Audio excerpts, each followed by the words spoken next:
Hello, this is Jason Keller with TTR. Today I want to go ahead and expand on our Introduction to SharePoint series by showing you how to create a custom list in SharePoint 2010. We are working in our PMO site today, and what I want to do is create a list of projects essentially that we're tracking in our PMO office site. We will end up using this data later when we start looking at metadata in document libraries, where we can actually start taking a document and tagging it with related information. So this is kind of the first piece that will allow us to take the solution a little bit further.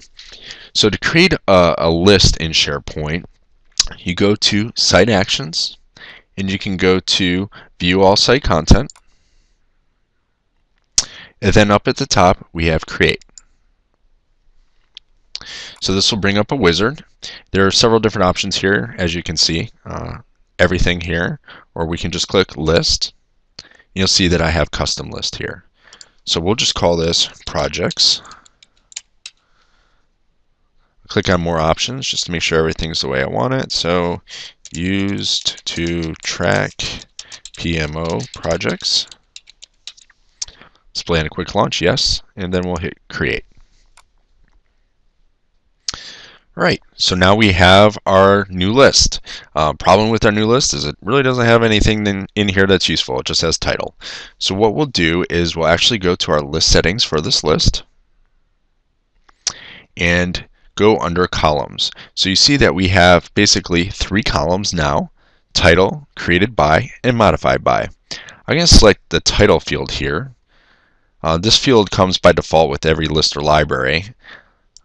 I'm going to reuse this and just call it project name.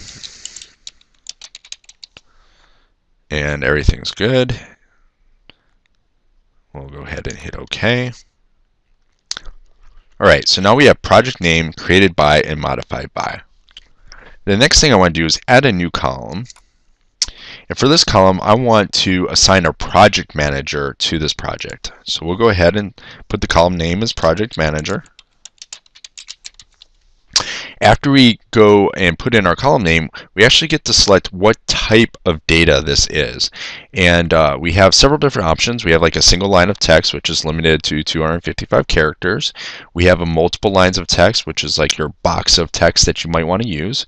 Choice, which would give you basically like a pull down list. Numbers, currency, date and time, lookup. Yes, no, person, hyperlink or picture, calculated value, external data, manage metadata. So in this case, we're just going to go ahead and select a person or group. So what this will do is go ahead, when you select any of these options, and the additional column settings will typically change depending on that. So require that this column contains information. We'll say yes. Allow multiple selections. No, we only have one project manager per project in our scenario here. We can say people or group. We just want to see people, and choose from all users. That sounds good. And then you have different options here: name with picture, name with presence. We'll just go ahead and just say name with presence and hit OK.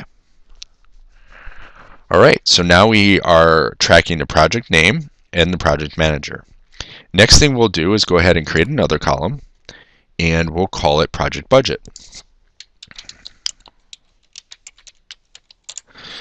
Alright, so on our project budget, we'll go ahead and select currency, and then we'll scroll down. This looks good. US currency. Require that this field contains information. We'll say yes, and then we'll hit OK. Alright, so now we have our project name, manager, and budget. Let's go ahead and create another one. We'll just call it department. So we want to know what department is this project associated with. So we're going to choose the choice field here. Choice field will essentially give us a list of values. So as an example, we can say HR, accounting, IT. So we have 3 departments in our scenario. Require that this field contains information, yes. Then we'll say a drop-down box, which is good, or you can do radio buttons or check boxes if you want to have multiples. You also have this option here to allow fill-in choices. Typically, I limit this to no and just make sure that I put the right fields in here. If you select yes, essentially you could have people that type in like human resources versus HR, and then it would be make it harder to determine what projects were for HR, because you would have to look at anything that resembles that, and people can misspell things. It's not necessarily a good thing. So we'll just go ahead and say no for fill-in choices, and then you can have a default value. We'll just actually take that out and hit OK. All right, so we have our project name, manager, budget, and department. So we're at 2 more fields. We'll have one called start date, and we'll select date and time. And then we'll say default value as today's date. Hit OK. Then we'll create another one called end date. And we'll go ahead and select date and time again. Date only, that's fine. OK. All right, so now we've just created our new list. So let's go ahead and go to our list. Here it is here, projects. Notice that we have all these fields here now. We can add a new project. We'll just call this one SharePoint. SharePoint install. We'll select the project manager. You can click on your little browse button if you're familiar with using like Microsoft Outlook or any other Microsoft product that has the browse. You can go ahead and use that.